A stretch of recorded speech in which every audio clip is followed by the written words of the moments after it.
Tantor Audio, a division of Recorded Books, presents Latitude, How You Can Make a Live-Apart-Together Relationship Work, by Vicki Larson. Narrated by Amy Mcfadden. Introduction. The Accidental Lat. I'll be honest. For most of my life, the thought of living apart from my romantic partner just seemed stupid. Why the heck would I want to live separately from the person I loved? I didn't in my first marriage, a starter marriage of just a few years. In fact, I dropped out of college to follow him to Colorado because the thought of being halfway across the country from him seemed intolerable. When I met the man who became my second husband, we were on opposite sides of the country, him in San Francisco and me in Miami. We lived apart for 6 months, flying back and forth monthly with lots of steamy phone calls and letters in between. This was before the internet, email, and texting. Until I landed a job in California 47 miles away from him. Obviously, we were not going to live together, and even when I rejected that job to take one that was a tad closer, 40 miles away, I still planned to get my own place. Except I struggled to find a place I could afford. "Why don't you just move in with me?" he asked, and even though I wasn't prepared to live with someone I'd known only a few months, it sure beat paying twice as much for a cramped studio apartment above a bar that was about the size of the walk-in closet in my Miami condo. Plus, I was madly in love with him. Living with the person you love is just something you do, no questions asked, right? Like many people, I had an idea of what things were supposed to look like. I was aware of the romantic script many of us follow: meet, date, fall in love, wed, have kids, and live happily ever after. Under the same roof, of course. And that's what I did. Until it all came crashing down, and I divorced again. Newly single at age 48, and with 2 tween boys, I fell fast and hard for a man who also had a tween daughter. I didn't want to meld our families while his and my children were young, but I thought we'd eventually move in together. That old script of what a romantic relationship should look like is a hard one to bust. But whenever I brought it up, he was vague about living together, which at first made me feel bad and sad. Didn't he love me? Yet the longer we were together, committed, very much in love, and seeing each other a few times a week, the more I realized that this living alone thing wasn't so bad. In fact, I began to like it a lot. So, for the first time in my life, I asked myself, what do I want my life to look like? Was it different from what I expected it should look like? At midlife, I already had much of what I wanted: 2 children, a house, a career, so I certainly didn't need a man. I did, however, want a boyfriend. I just didn't want him hanging around all the time. What I didn't even realize at the time was that I actually had a role model for how that could work: my mother. When she was in her 40s, with both her daughters grown and out of the house, my mom left my dad and her comfortable suburban New York City home and moved to Miami, where my sister was living at the time. She bought a condo, got a job, and created a life for herself. It was the first time my mother, a Holocaust survivor who was orphaned in World War II and married my father a week before her 21st birthday, lived alone. My parents didn't divorce, however. They had a live-apart together, LAT, marriage. My father packed up our Yorkie, Teddy, and visited her for a long weekend every month. They did that for about 10 years, until my father retired and joined her in Florida, where they lived together in somewhat peaceful coexistence until my mom died after 61 years of marriage. When my mother made this bold decision, I wasn't really paying too much attention to what my parents were doing. But at midlife, divorced for the second time, and with 2 young children, I had a question for her. "What the heck, Mom?" "I'd had enough," she told me. After 2 marriages and many years as a wife and mother, I knew exactly what she meant. Many older women like my mom and me have come to realize that living apart from a romantic partner allows us to have the best of both worlds, companionship as well as independence. It also frees us from the gendered caretaking and housekeeping women often do. According to a 2011 study, many older single women would like to have a companion, but were adamant that they were willing to be lonely before sacrificing independence. Which is perhaps why the growing live apart together lifestyle choice is overwhelmingly driven by women. In a survey of close to 500 people that my co-author and I conducted for our 2014 book, The New I Do, Reshaping Marriage for Skeptics, Realists, and Rebels, nearly 75% of all the respondents said they wanted a marriage that allows independence. What better way to maintain independence than as live-apart together partners? In fact, live-apart together relationships have been called the gender revolution continuing into old age, according to Swedish researchers Sophie Gazanfarian-Carlson and Klaus Borrell, a nod to the fact that baby boomer women have been on the forefront of restructuring family life in the past few decades, especially after no-fault divorce was written into law across the United States.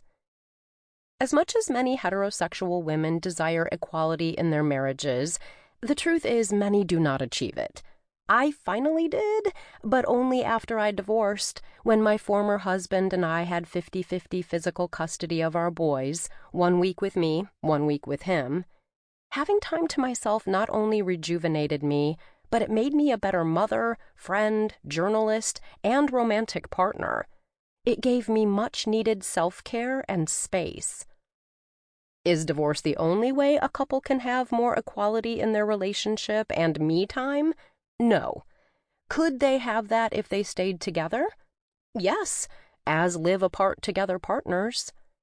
It isn't just older heterosexual women who find living apart from their romantic partner a plus, however. Many same-sex couples, especially gay men, do too. Some parents have young children from previous marriages or relationships, as I did, and either don't want to move them away from the family house and neighborhoods, schools, and friends, or can't move to be closer to a new romantic partner because they share custody.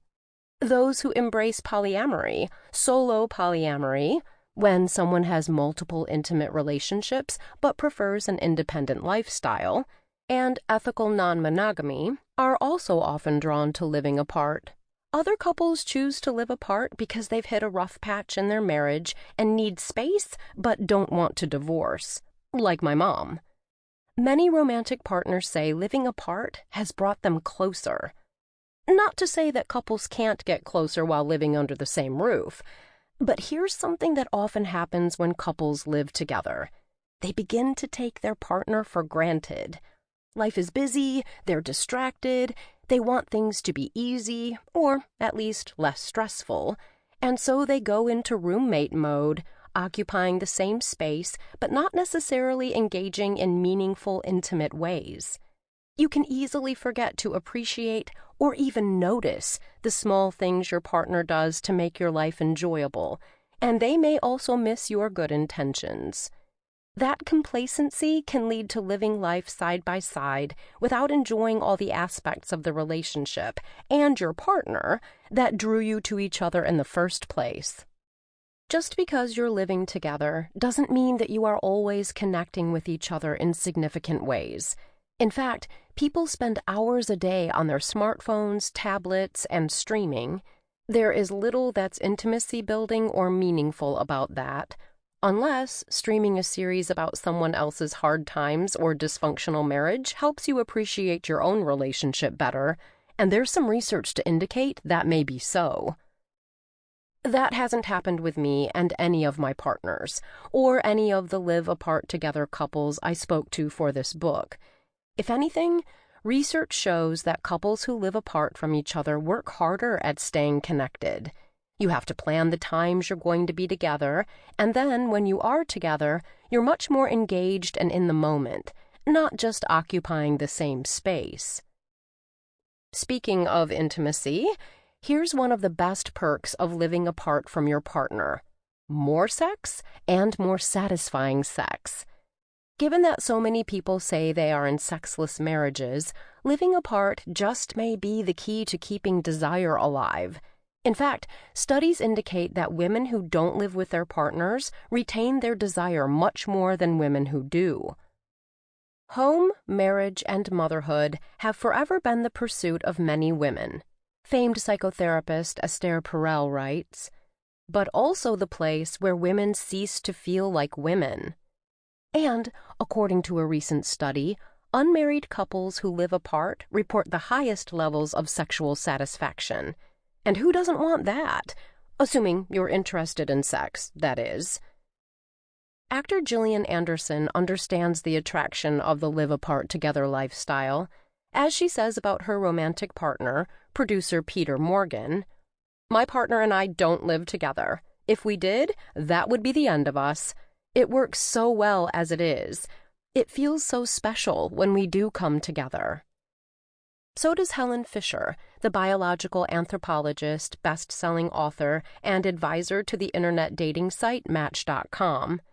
She and her husband, the New York Times columnist John Tierney, whom she married in 2020 when she was 75 and he was 67, don't live together.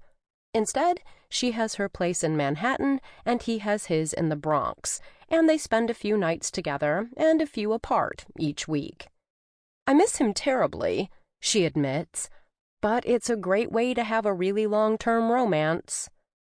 Plus, when they don't see each other every day, couples find new ways to create intimacy. It isn't just about touch and intercourse, which sometimes becomes problematic as we age and isn't always an option for some people with disabilities. Clearly, in some cases, absence really does make the heart grow fonder. What that absence looks like depends on the couple. It could be separate bedrooms in the same house, often unfortunately called a sleep divorce, 2 apartments in the same building, 2 condos in different cities, or 2 houses a few states or countries away from each other. Each live-apart together arrangement is unique to the couple and mutually agreed upon to suit each partner's needs, which, of course, brings up some obvious questions. Shouldn't spouses put aside their own needs and freedom for the betterment of the couple? Isn't that one of the fundamental reasons for getting married? Because 2 people want to spend their lives together and bring out the best in each other while celebrating togetherness? Where is the togetherness when you're living apart? Isn't it selfish? Those are important questions. However, togetherness doesn't always lead to more intimacy and warm and fuzzy feelings about your partner. Too much togetherness, as we've seen during the COVID-19 pandemic, can lead to arguments, anger, frustration, resentment, and perhaps even an ugly uncoupling. While it's hard to get a good handle on just how many people live apart from their romantic partners, it's estimated that some 10% of adults in Western Europe, the United States, Canada, New Zealand, and Australia don't live with their romantic partner. In Britain alone, nearly a quarter of people statistically defined as single actually have a romantic partner who lives elsewhere. Regardless of how many live-apart together couples exist now, social scientists are keenly aware that the phenomenon is growing. And for good reason. Living apart together can offer commitment, love, intimacy, stability, equality, sex, and all the other things many of us want in a romantic relationship, while still giving us that much desired but elusive room of our own. There aren't many types of romantic arrangements that can offer that. In fact, I can't think of any besides a live-apart together arrangement. Living apart together is hardly a new concept, but it's one that seemingly is a good fit for how we live and love in the 21st century. We are seeing huge shifts in our romantic landscape. Fewer young people are getting married, and the ones who are tying the knot are increasingly marrying later. More people are marrying multiple times, while others are happily choosing to remain single. People are having fewer children, many are choosing to be child-free, and some are becoming single parents by choice. And the world is rapidly aging, and many people, especially the divorced or widowed, who are no longer raising children, may not want to uproot themselves to share a home with a new romantic partner somewhere far away from family and community. The traditional nuclear family, a married father and mother and their children all residing in one household, which is a relatively recent concept, is no longer the dominant family form. Finally, we have numerous options on how to be partnered or not. Still, despite the growing numbers of couples who live apart, few people discuss the topic openly, making it one of the last great taboos in love and sex.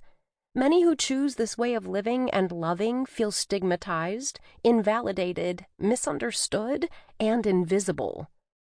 In 2015, Sharon Hyman, a Montreal filmmaker, started a private Facebook page cleverly named A Partners for people who live apart from their romantic partner, as she has for more than 2 decades.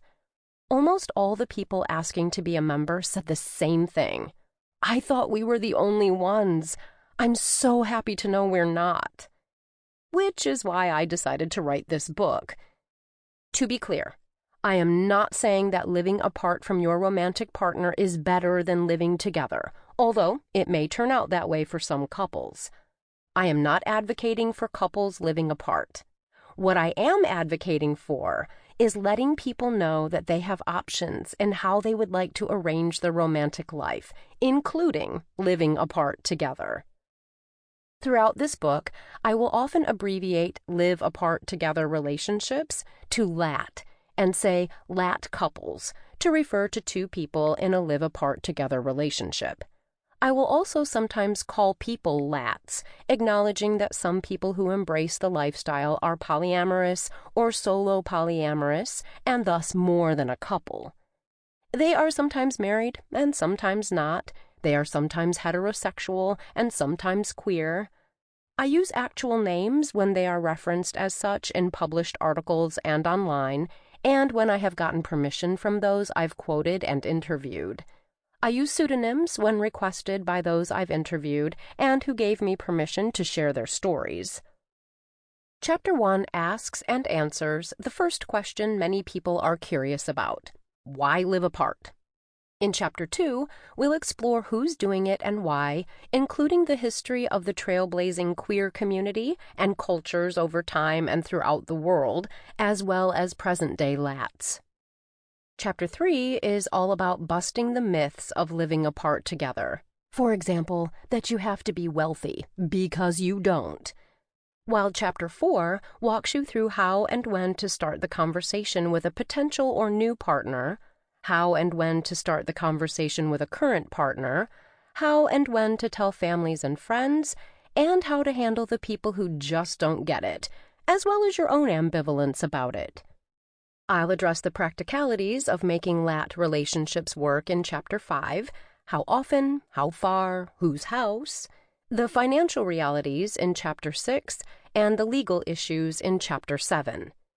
Chapter 8 dives into the experiences and challenges of living apart together with minor children, while Chapter 9 is all about sex and intimacy.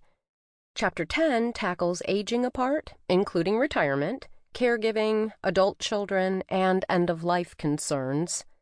Chapter 11 details how some couples have decided to live apart to save their marriage. Finally, I look at the future of LAT as a family form and how it could transform society for the better in Chapter 12. In every chapter, you'll discover the pros and cons of living apart together directly from people who have chosen this lifestyle, as well as from research and experts. You may be surprised by how many studies note the numerous benefits a LAT relationship offers. And, hopefully, by the end of this book, you'll have a much clearer picture of whether living apart from your romantic partner is right for you. Knowing how to be solitary is central to the art of loving. When we can be alone, We can be with others without using them as a means of escape. The late poet and academic Bell Hooks wrote. 1. Why live apart? Here's a question we rarely, if ever, hear. Why do romantic partners live together? It's just what couples do, right? But why? Whose idea was it to insist that couples live together? There's no way to know, of course, although marriage historian and Evergreen State College professor emerita Stephanie Kuntz tells me that throughout most of history, households were not just about raising children, but also the center of production, so anyone who worked needed to be in one place.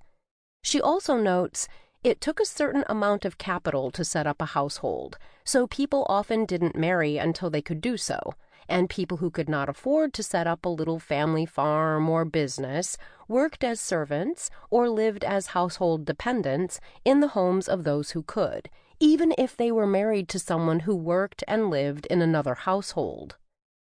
We no longer live like that, of course. That said, we can all agree that before two people become a romantic couple, they start off as lats, with each of them having a place of their own, whether solo or with parents, friends, roommates, or some other configuration. In other words, all romantic couples start off living in separate households. And, throughout history, and even until today in parts of the world, some romantic couples stay that way. First, let's look at married couples, because for many years society looked down upon people of opposite sexes living together in sin, although many U.S. states recognized common-law marriages in the 19th and early 20th centuries. That changed by the mid-20th century when, after much debate in the courts, it lost its legal status. It wasn't until the late 20th century that cohabitation became more acceptable and even trendy. In his 1949 book, Social Structure, anthropologist George Peter Murdoch defined marriage as a social group characterized by common residence, economic cooperation, and reproduction. But, as Kuntz notes in her book, Marriage, a History, sharing a residence is not universal for many couples, married or not. Both the Ashanti men of Ghana and Indonesia's Minangkabau men live with their mothers and sisters, even after they wed. The men of New Guinea's Gururumba people sleep in separate housing, only coming together to cook and eat the day's main meal.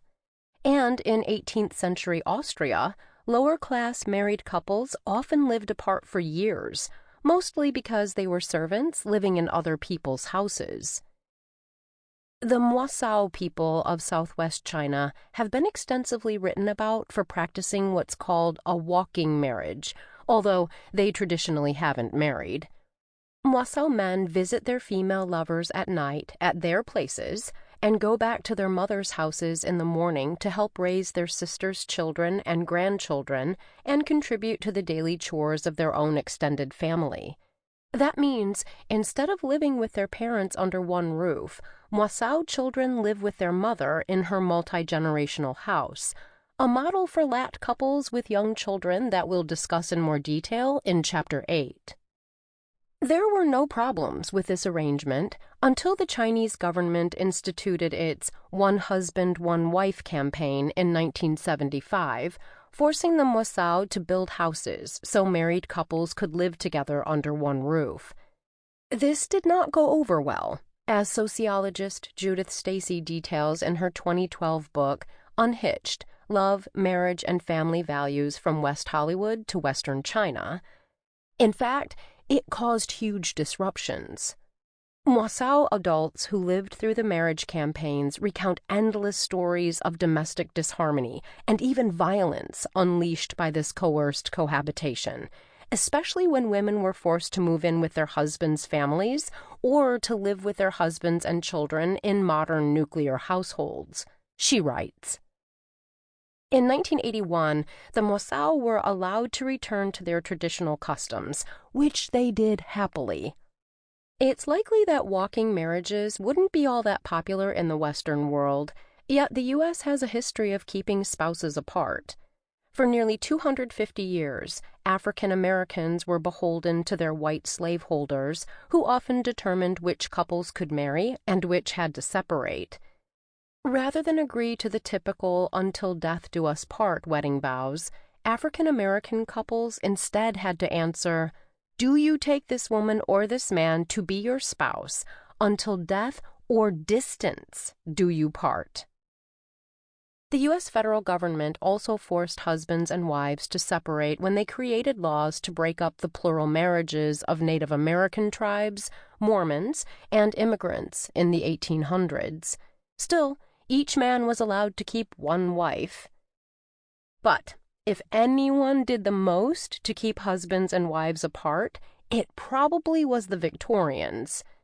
Since as far back as we can go in human history, people slept together. Spouses, children, servants, strangers, friends, mistresses, whomever. Communal sleeping made sense, not only for safety, but for warmth. Enter the Victorians, with their prudish and virtuous attitudes, and communal sleeping seemed more than just improper, it was considered immoral. It started with the upper class, who had the space and money to give every family member their own bedroom, including husbands and wives, but it eventually caught on with the lower classes. Having a room of one's own, or at least a bed of one's own, was particularly popular with wives. A new woman was emerging in the 19th century, Atlas Obscura observes. She no longer wanted to be subservient to her husband, and she actively claimed a new level of autonomy within her marriage. This shift was displayed in the middle-class bedroom, where sexual boundaries were redrawn once again. In the grand old debauched marriage bed, wives were always available to their husbands. Separate beds marked an equipoise between the couple.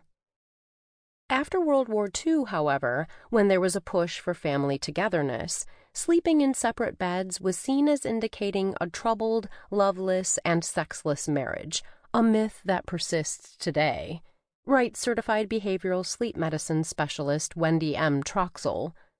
By the late 1970s, most spouses had gone back to sleeping together in a marital bed, and sleeping separately was seen as odd.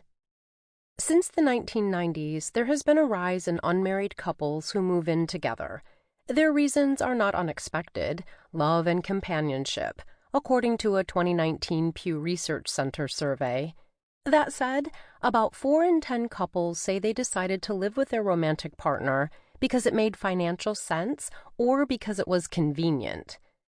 Convenience is not the best reason to move in with your romantic partner. And, we should ask, convenient for whom? Living together tends to be a heavier burden for women in heterosexual relationships than for men. As Maria Brandon and Karen Hondrickman discovered in their research, women are more likely to uproot their lives and move for the sake of living with their male romantic partners than vice versa. And if anyone's career prompts a long-distance move, it's typically his over hers. Nearly completely explained by power imbalances in the couple, they observe, and her career will more likely suffer because of it. And if she doesn't move closer? What sociologist Sandra Kropp found is that couples who have to travel more than an hour to see each other are more likely to break up than those who live closer to each other. At the same time, she observes, those who live closer to each other are more likely to move in together than those in long-distance relationships. Also, there's a problem with couples who move in together because of financial reasons. You're basically turning a romantic decision, I love my partner and I want to live with them and all their peccadillos 24/7, into a financial decision. It sure would be cheaper if we lived together. And yes, it would be cheaper. Living together under one roof and pooling resources usually boosts the economic situation of each person. One mortgage or rental payment, one utility bill, one set of dishes, pots and pans, and flatware. Keeping 2 separate households often, but not always, is more expensive than cohabitating. Yet, looking solely at the financial savings of moving in together doesn't take into consideration other costs, such as the psychological cost if you have to live farther away from your own social network of family and friends. Sample complete. Ready to continue?